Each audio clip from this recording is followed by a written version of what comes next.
Allô les amis, bonjour ou bonsoir, selon l'heure où vous allez regarder cette vidéo. C'est chaud les amis, sortez, sortez, regardez. Sortez, écoutez, sortez. Écoutez l'information, les noms sont dehors. Nous allons laisser les responsables, n'est-ce pas, de la communication du gouvernement burkinabé nous donner l'information. C'est chaud les gars, sortez, écoutez. N'oubliez pas de liker et de commenter la vidéo pour booster notre chaîne.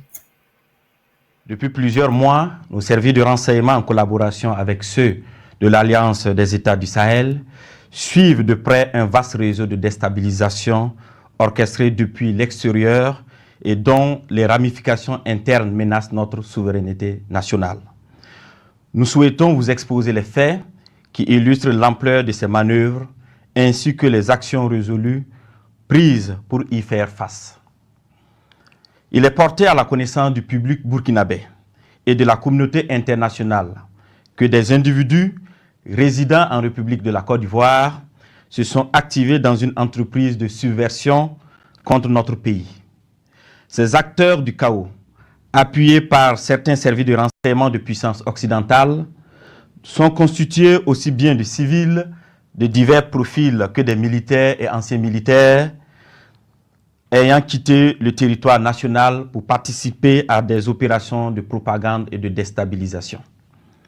Grâce au suivi permanent de leurs activités, nous avons pu déjouer plusieurs tentatives de déstabilisation, aussi pernicieuses qu'incessantes.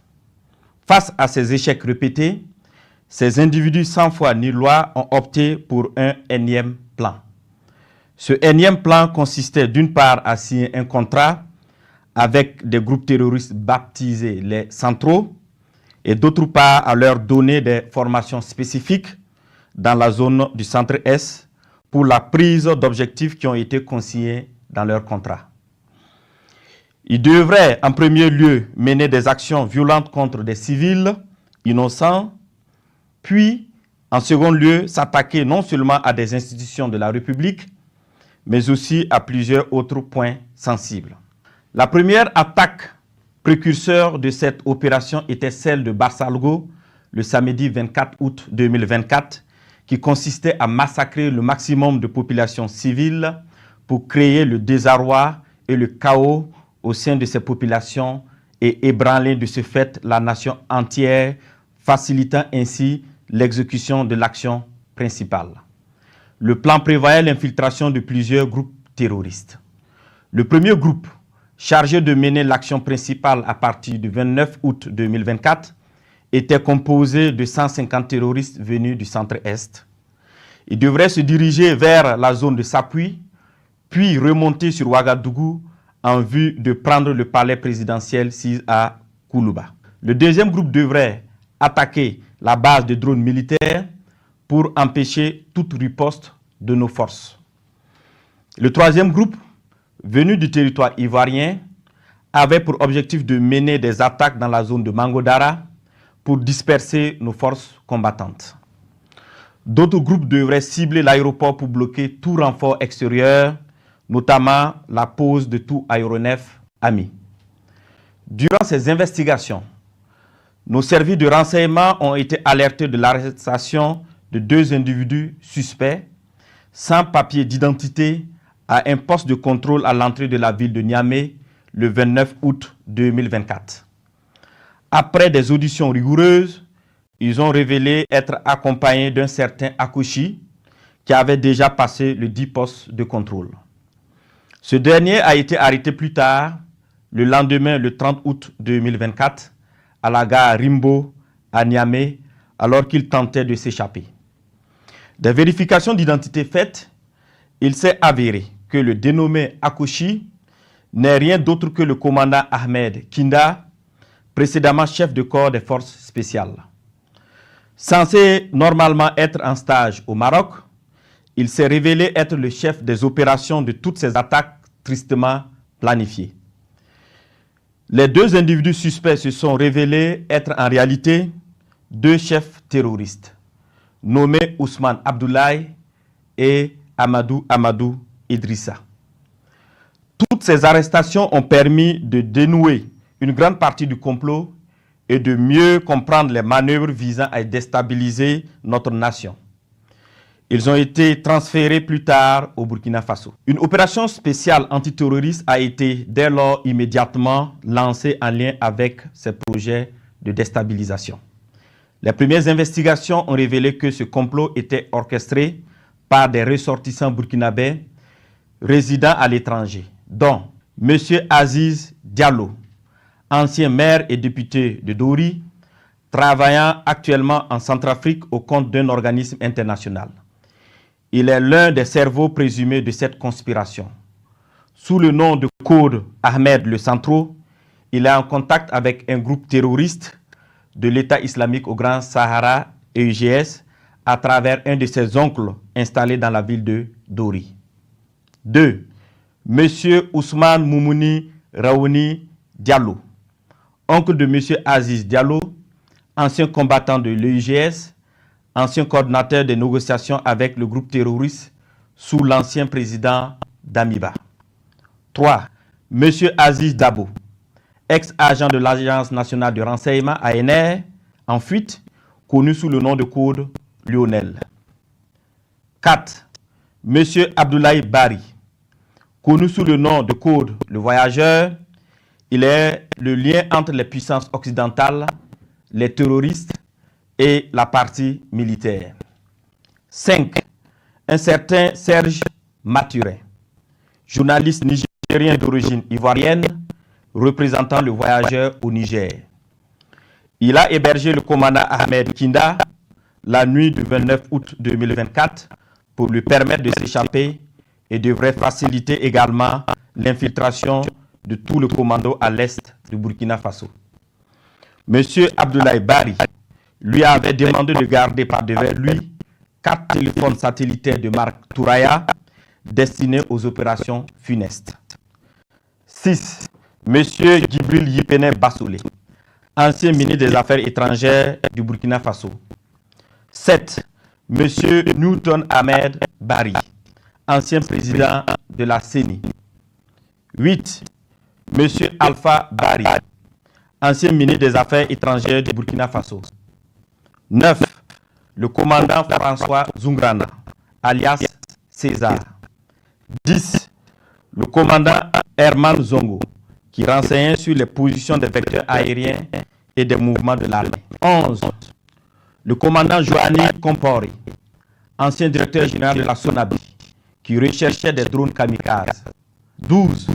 Le colonel Zala, travaillant dans le système des Nations Unies en Centrafrique. 13. Le lieutenant-colonel Paul-Henri Sandago Damiba, alias le Patriarche, qui dirige le volet militaire de ce complot. 14. Le lieutenant-colonel D. Romeo Koba, alias Rodriguez, qui est le chef du centre des opérations à Accra. 15. Plusieurs autres officiers à l'extérieur du pays sur lesquels les investigations se poursuivent. Ces déstabilisateurs, en collaboration avec des complices à l'intérieur du pays, menaient des actions de désinformation massive et utilisaient des pratiques occultes pour s'aimer la confusion et la division. Plusieurs marabouts ont été consultés par M. Abdoulaye Bari, alias le Voyageur, qui s'est fait aider par le sergent-chef Chendano, alias Taylor, ancien élément des forces spéciales, qui sera arrêté plus tard par nos services de renseignement. Ce dernier donnait des renseignements à l'ennemi et avait en charge de recruter des éléments pour les opérations de déstabilisation. Il a en outre pris contact avec son père, marabout très connu dans la zone de Bogandé, afin qu'il travaille à ce que les infiltrations des terroristes se passent très bien. Suite à l'arrestation du commandant Ahmed Kinda, alias Akoshi, et des 2 chefs terroristes, il avait été convenu dans un premier temps de ne pas divulguer l'information pour permettre ainsi nos services de découvrir toute l'étendue du réseau. Les communications interceptées ont révélé l'implication de plusieurs opérateurs économiques dans le complot. Des enregistrements de ces communications seront bientôt diffusés au public dans les prochains jours. D'autres leaders de la société civile, participant aux échanges via un groupe WhatsApp dénommé IBI Dégage sont également impliqués dans cette vaste entreprise. La plupart des réunions de planification se menaient au Ghana, dans le quartier Hachimota, à l'hôtel Gidi Lodge à Accra. Certaines autres réunions se menaient à Tamale, en présence de M. Abdoulaye Bari, alias le voyageur, et du lieutenant-colonel Roméo Woba, alias Rodriguez. Dans un second temps, il avait été convenu que le commandant Ahmed Kenda, alias Yakouchi, le sergent-chef Chedano, alias Kaylor, et les deux chefs terroristes, accompagnés de l'une de nos équipes, montrent le site de stockage de leur équipement et de leur matériel divers. Ce lieu, sous la garde terroriste à la place du commandant, a été localisé non loin de la ville de Timbuktu. Une fois sur place, ceux-ci ont tenté de s'échapper, mais des échanges gentils ont suivi, au cours desquels ils ont été neutralisés ensuite de plusieurs autres terroristes.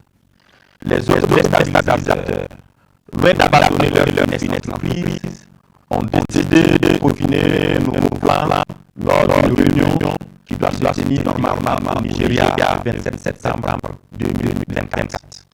Il s'agira pour eux de recruter de nouveaux terroristes, ensuite de recruter 500 mercenaires en provenance d'un pays européen pour des attaques à grande échelle à Ouagadougou visant à semer la terreur.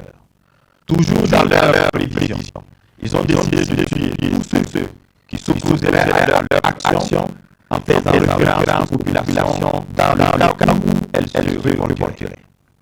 Ainsi, pour préserver leurs familles et leurs proches de toutes les représailles des populations contre eux, ils ont décidé que chacun d'eux expulserait sa famille et ses proches avant le but de leur opération.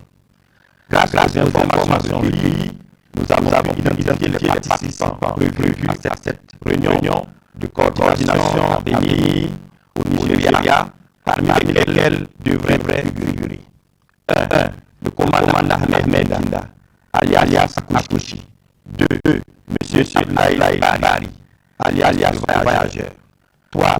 L'ancien DG adjoint de l'ANR, radié à la Armée nationale, M. Drago Sekou. Le lieutenant-colonel Roméo Woba, alias Rodriguez, ainsi que les personnes issues de ce pays qu'est le Nigeria, qui sont impliqués dans cette sinistre entreprise. Tous devraient faire conjonction avec M. Djibril Bébé Natolé et certains éléments des services de renseignement occidentaux. Fort de ces informations avérées, au regard de la gravité extrême de ces actes, il a été décidé de maintenir l'opération spéciale afin de neutraliser toute personne qui tenterait de semer le chaos dans notre pays.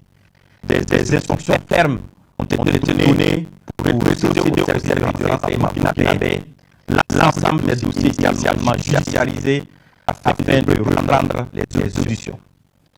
À l'endroit des familles et des proches de ces terroristes, il leur est conseillé de les dénoncer, de les dissuader de poursuivre dans cette voie destructrice et de se départir formellement de toute action subversive. À l'endroit des familles et proches de ces terroristes, il leur est conseillé de les dénoncer, de les dissuader de poursuivre dans cette voie destructrice et de se départir formellement de toute action subversive. La récréation est terminée. Je répète, la récréation est terminée.